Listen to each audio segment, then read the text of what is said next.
2020년 첫 예배입니다. 옆 사람과 한번 인사하시겠습니다. 잘 오셨습니다. 예수님 안에서 좋은 일이 있습니다. 예수님 안에서 진짜로 좋은 일이 있습니다.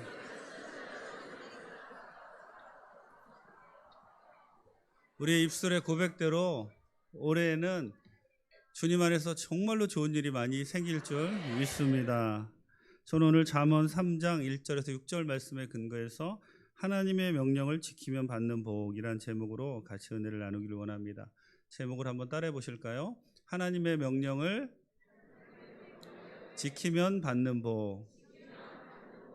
아멘. 2020년 첫 예배입니다.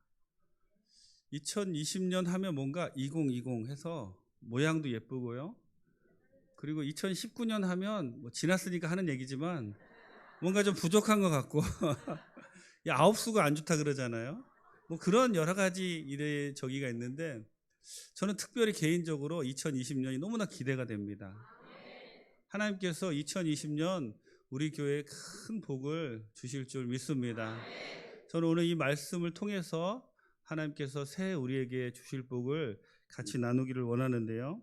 우리가 잘 아는 것처럼 이 잠언은 다윗의 아들 솔로몬이 지은 책이지요.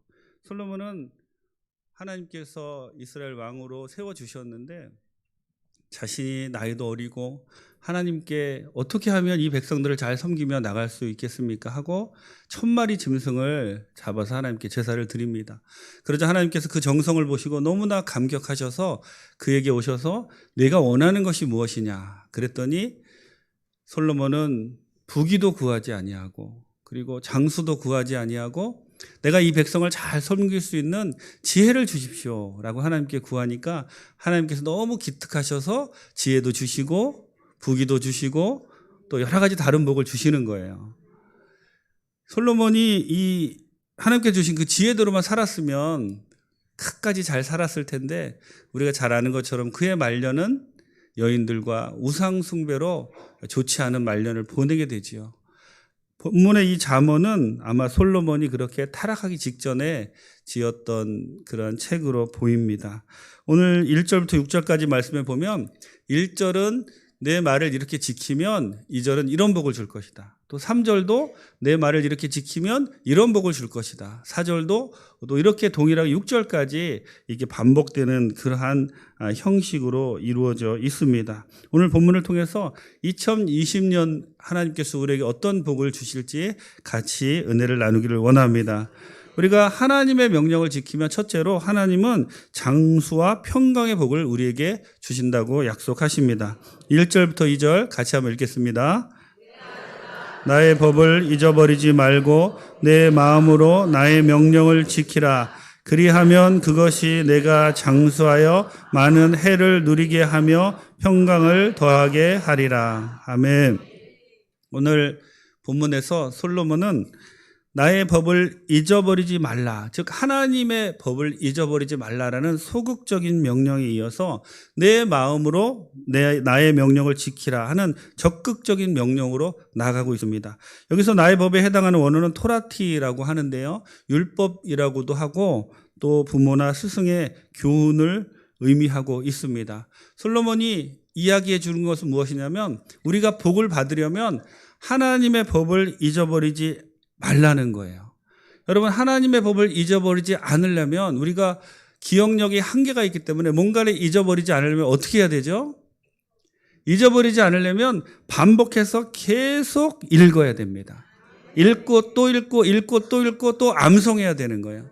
그렇게 할 때 우리의 기억력을 뛰어넘어서 하나님의 말씀이 잊혀지지 않는 놀라운 역사가 나타날 줄 믿습니다. 우리가 하나님의 말씀이 잊혀지지 않으면 그 말씀이 나의 행동으로 나타나게 되는 거예요.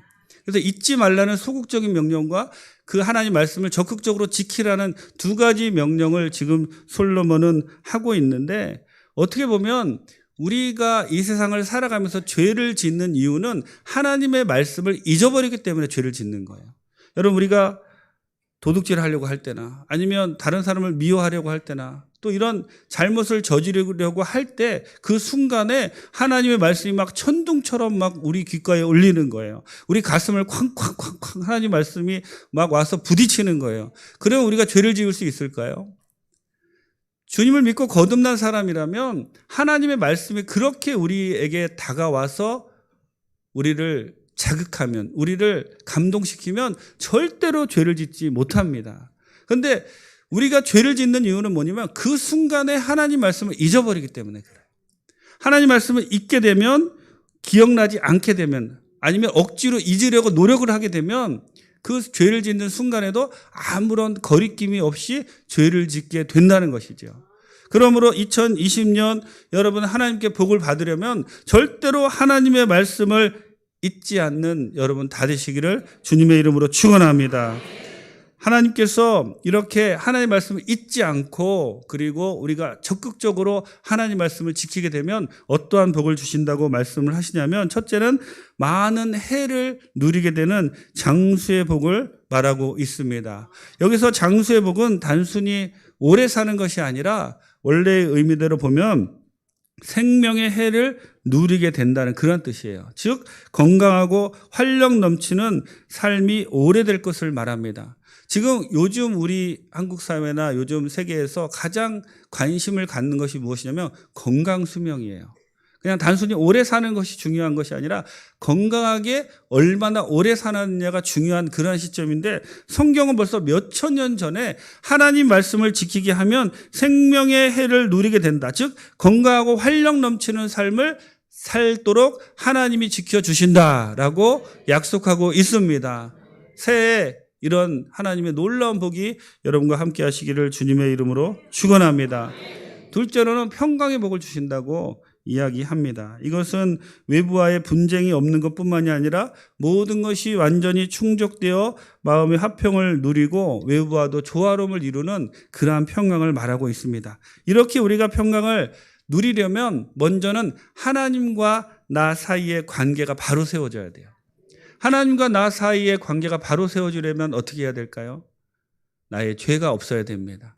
나의 죄가 없으려면 늘 주님께 나와서 회개해야 돼요. 그리고 하나님과 나 사이의 관계가 바로 세워졌으면 이웃과의 관계가 바로 세워져야 됩니다. 이웃과의 관계가 바로 세워지려면 어떻게 해야 될까요? 내가 먼저 손해보는 삶을 살아야 돼요. 그럴 때 이웃과의 관계가 바로 세워지지, 악착같이 내 것만 챙기려고 하면 이웃과 관계가 좋아질 리가 없습니다. 또 자신과의 관계도 있어요. 왠지 모르게 우울하고, 그리고 왠지 모르게 기력이 떨어지는 것 같고, 왠지 모르게 자신감이 없어지는 이 자신과의 관계도 바로 세워야지 우리는 평강과 평온을 누릴 수 있는 것입니다. 또 공동체와의 관계. 공동체와의 관계라는 것은 무슨 뜻이냐면 내가 속한 지역과 구역과의 관계를 잘 유지해야 됩니다. 즉 지역에서 구역에서 튀면 안 돼요. 할렐루야. 지역에서 구역에서 다 잘 골고루 잘 아주 평안하고 잘 지내셔야지 그냥 내 뜻대로 지역과 구역을 움직이려고 하시면 안 된다는 거예요.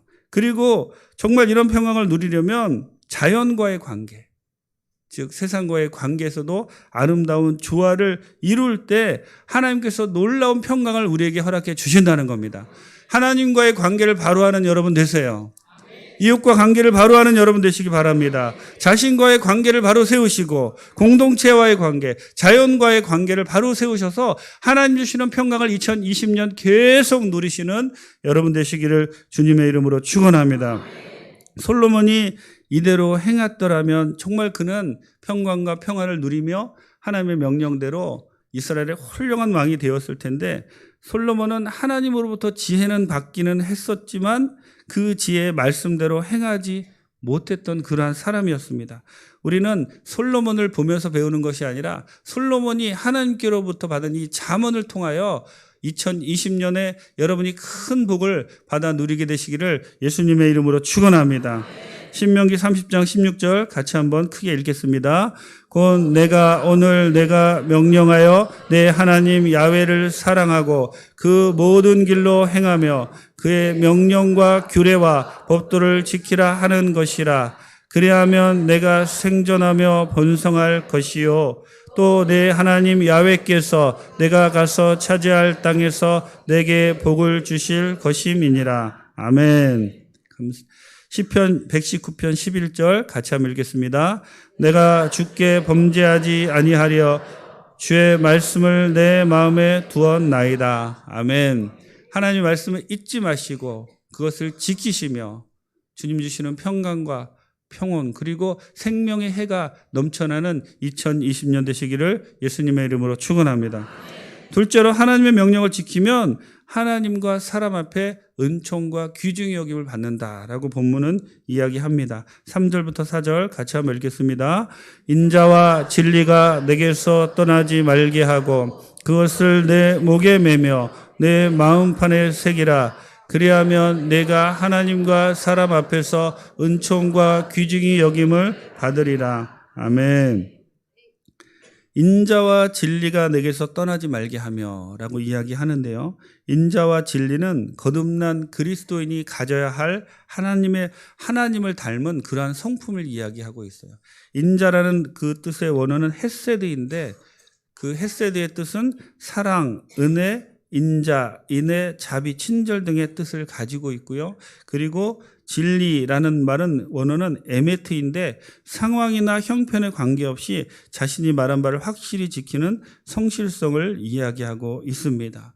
그런 점에서 우리가 살펴보면 헤세드가 인간의 자기중심적이고 뿌리 깊은 이기심과 상대를 향한 미움에서 벗어나는 것이라면 에메트는 자신의 이익이나 상황에 따라 변하는 경박함을 극복하는 성품이라고 할 수 있어요. 즉 헤세드와 에메트, 인자와 진리가 내게서 떠나지 아니하고 그것이 하나님의 사랑을 통해서 하나님의 성품, 하나님을 닮은 그 성품인 헤세드와 에메트가 나에게서 나타나게 되면 내가 받는 복이 무엇이냐면 내가 하나님과 사람 앞에서 은총과 귀중히 여김을 받는다는 거예요.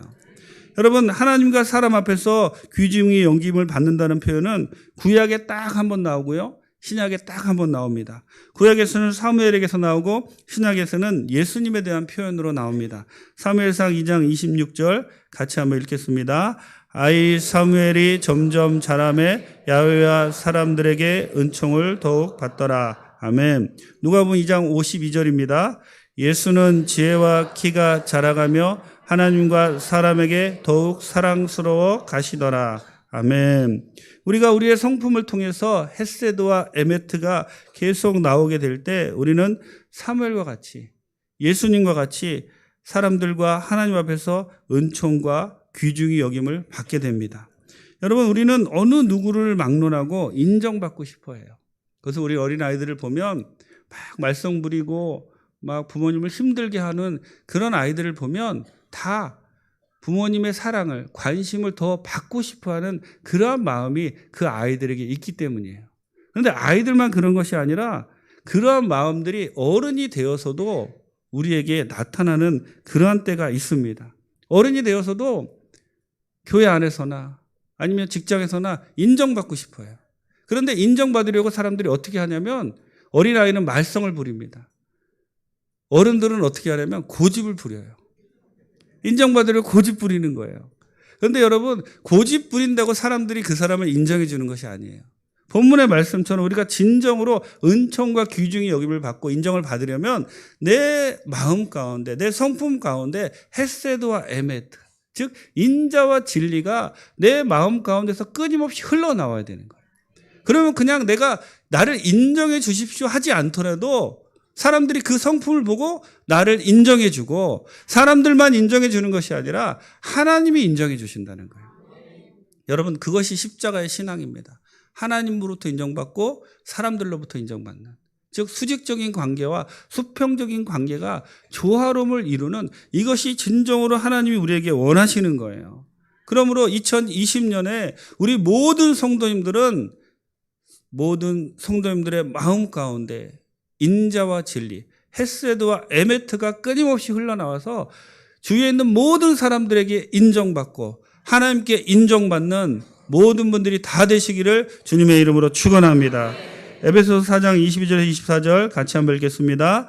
너희는 유혹의 욕심을 따라 썩어져가는 구습을 따르는 옛사람을 벗어버리고 오직 너희의 심령이 새롭게 되어 하나님을 따라 의와 진리의 거룩함으로 지으심을 받은 새 사람을 입으라. 아멘. 새 사람을 입으시는 여러분 되시기 바랍니다. 베드로서 1장 4절 같이 한번 읽겠습니다. 이로써 그 보배롭고 지극히 큰 약속을 우리에게 주사 이 약속으로 말미암아 너희가 정욕 때문에 세상에서 썩어질 것을 피하여 신성한 성품에 참여하는 자가 되게 하려 하셨느니라. 아멘. 신성한 성품이 바로 우리들 마음 가운데서 헤세드와 에메트, 인자와 진리가 계속해서 흘러나오는 것이 신성한 성품에 참여하는 거예요. 그러면 모든 사람에게 인정받고 하나님께도 인정받는 귀한 복을 받아 누리게 될 줄 믿습니다. 셋째로 하나님의 명령을 지키면 하나님이 길을 알려주십니다. 5절부터 6절 같이 한번 읽겠습니다. 너는 마음을 다하여 야훼를 신뢰하고 내 명철을 의지하지 말라. 너는 범사의 그를 인정하라. 그리하면 내 길을 지도하시리라. 아멘. 솔로몬은 본문을 통해서 하나님을 의뢰하는 것이 무엇인지 구체적으로 밝히고 있는데 그것은 자기의 명철, 즉 자신의 경험을 의지하지 말고 자신의 그 지혜를 의지하지 말고 자신의 경험, 자신의 생각 모든 것을 의지하지 말고 하나님만 바라보고 나가라는 거예요. 즉 나의 생각을 내려놓고 아무것도 없는 상태가 되면 그런 상태가 되는 그 순간부터 하나님이 우리의 길을 지도하기 시작하신다는 거예요. 즉 내 생각으로 가득 차 있고 내 지혜로 가득 차 있고 내 경험으로 가득 차 있으면 하나님이 길을 가르쳐 주셔도 우리가 그 길을 따라가지 않아요. 주님 이것이 아닙니다. 이 길로 가겠습니다라고 늘 자기 고집을 부리는 것이 우리들 마음이지요. 그런데 나의 명철과 생각과 경험 모든 것을 다 내려놓게 되면 그때는 주님이 이 길로 가라 하면 예 알겠습니다 하고 따라가기 시작한다는 거예요. 이것이 하나님이 우리에게 주시는 가장 큰 복입니다. 본문에 말씀하시는 길을 알려주신다는 것은 단순히 그냥 이 길이 아니니까 이 길로 가라라는 그러한 뜻이 아니라 그 원어의 의미를 보면 곧게 하다, 바르게 하다, 평탄하게 하다, 번영케 하다라는 그러한 뜻이 있어요. 즉 우리의 경험과 우리의 지혜와 우리의 생각을 다 내려놓으면 주님이 우리의 길을, 우리의 인생을 인도해 주시는데 우리의 인생을 곧게 하시고 우리의 인생을 바르게 하시고 우리의 인생을 평탄하게 하시고 우리의 인생을 번영케 하신다는 놀라운 축복의 메시지가 담겨 있는 것입니다. 솔로몬이 이것을 어디에서 배웠을까요? 솔로몬은 다윗 왕에게서 이것을 배웠습니다. 다윗 왕의 삶을 보면 범사의 마음을 다하여 하나님을 의지하고 인정하고 늘 하나님께 묻고 하나님이 가르쳐 주신 대로 따라갔는데 하나님은 다윗의 기도를 들으셨고 그의 삶을 형통하게 하셨습니다. 하나님이 가르쳐 주시는 길과 인간이 가는 길은 근본적으로 차이가 있습니다. 예수님이 이 세상에 오셔서 계속해서 말씀하시는 것이 무엇이냐면 내가 곧 길이요 진리요 생명이다. 나를 따라오는 자는 생명을 얻는다라고 말씀하고 있습니다. 예수님이 길이라고 본인 스스로가 길이라고 왜 그렇게 말씀하셨을까요? 주님 안에 길이 있기 때문입니다. 주님이 빛이시요 길이십니다. 2020년에 예수님을 따라가세요. 예수님 안에 있는 길을 보고 그 길로 가시는 여러분 다 되시기를 주님의 이름으로 축원합니다. 예레미야 9장 23절 24절 같이 한번 읽겠습니다. 야훼께서 이와 같이 말씀하시되 지혜로운 자는 그의 지혜를 자랑하지 말라. 용사는 그의 용맹을 자랑하지 말라. 부자는 그의 부함을 자랑하지 말라. 자랑하는 자는 이것으로 자랑할지니 곧 명철하여 나를 아는 것과 나 야훼는 사랑과 정의와 공의를 땅에 행하는 자인 줄 깨닫는 것이라. 나는 이 일을 기뻐하노라. 야훼의 말씀이니라. 아멘. 제가 17년 동안 선교지에서 선교사로 지내면서 하나님께서 정말 내가 앞에도 막히고 뒤도 막히고 옆에도 막히고 어느 길로 갈지 알지 못할 때 주님은 늘 저를 통하여 하나님의 놀라운 주님이 가르쳐 주시는 그 길을 보여주셨습니다. 한 번은 아침에 기도하는데 하나님께서 마을로 밀림 안으로 들어가는데 남자들이 타는 배와 여자들이 타는 배를 따라서 우리 단기팀이 와서 같이 사역을 했는데, 근데 그날 공교롭게도 한번 제가 말씀드린 것 같지만 그 배를, 남자들이 탄 배를 타고 가다가 큰 배랑 부딪혀서 다 죽을 뻔한, 아침에 주님이 그 묵상할 때 그 일을 가르쳐 주시지 않았으면 우리는 정말 어떤 일이 벌어지는지 상상할 수도 없는 그런 일들을 당했었고요. 또 밀림안을 걸어가다가 그 밀림안의 그 뱀들은 희한하게 나무 위에 올라가서 그 나뭇잎에 이렇게 숨어서 자는데 그 뱀들이 떨어져서 이제 어깨 위에 떨어져서 뭐 큰일 날 뻔한 일도 있었고, 그런데 제가 그런 그 여러 가지 상황들을 경험하면서 느꼈던 것 딱 한 가지는 무엇이냐면, 내가 볼 때는 아닌 것 같지만 주님이 가라시는 그 길을 따라가면 그 길이 결국 내가 사는 길이더라고요. 나는 그냥 내 경험과 내 생각으로 이쪽으로 가면 될 것 같은데 그것을 버리고 주님이 말씀하시는 그곳을 따라갔더니 거기에 생명이 있고 거기에 놀라운 주님의 인도하심이 있고 그리고 그곳에 하나님의 평강과 평안이 함께 하시는 것을 정말 정말 많이 경험했습니다. 2020년 우리 모든 성도님들 처음 이 시간 주님께 드리며 나온 이 모든 분들에게 하나님의 놀라운 복이 함께 하실 줄 믿습니다. 여러분, 주님께서 여러분을 길을 인도해 주십니다. 여러분이 주님 말씀을 의지하고 따르기만 하면 은총과 귀중히 여김이 여러분 가운데 있을 줄 믿습니다. 여러분이 하나님의 법을 잊지 않고 지키기만 하면 하나님이 주시는 생명의 해가 이 땅에서 길고 하나님 주시는 평안이 여러분 가정과 삶 가운데 넘쳐날 줄 믿습니다. 2020년 기대하는 마음으로, 하나님 주시는 놀라운 복을 기대하는 마음으로 우리가 나아갈 때 하나님께서 놀라운 복을 우리에게 채워주실 줄 믿습니다. 기도하시겠습니다. 좋으신 하나님 감사합니다. 주님께서 오늘 우리에게 하나님의 명령을 지키면 받는 복에 대해서 말씀해 주시니 감사합니다. 하나님, 우리가 하나님의 명령을 잊지 않고 그 명령을 마음으로 지키게 하여 주옵시고, 주님, 내 마음 가운데 헷세드와 에메트가 끊임없이 흘러나오게 도와주옵시고, 나의 명철과 생각을 의지하지 아니하고 주님이 가르쳐 주시는 그 길을 따라가는 우리 모두가 다 되게 도와주옵소서. 거룩한 성령께서 2020년 우리 모든 성도들 큰 은혜와 사랑으로 함께하여 주옵소서. 은혜를 감사드리옵고 예수님의 이름으로 기도드립니다. 이제